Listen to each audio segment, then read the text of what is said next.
অক্ষর সারা বানান কর, ফণি মনসা। যে কয় ফণি মনসা তার পুরো নয় না মনের কোনো আশা। কি বললি?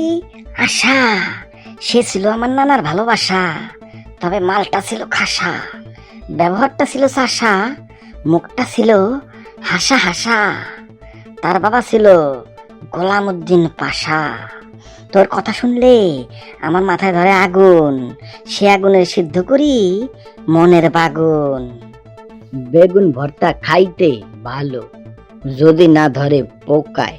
সন্ধ্যের দোহাই কত দিলাম, তবু বুঝলেন না আমায়। সন্ধ্যের দোহাই দিয়ে লাভ নাই রে, অক্ষর সারা বানান কর, আমি একটু দেখি রে। স্যার, সাপেনি ধরে ফণি, কি আছে তার মন? ফণি মন, বাতাস বহে সা সা সা, ফণি মনসা। হয়েছে কি স্যার? হয়েছে রে, বলবি কতবার?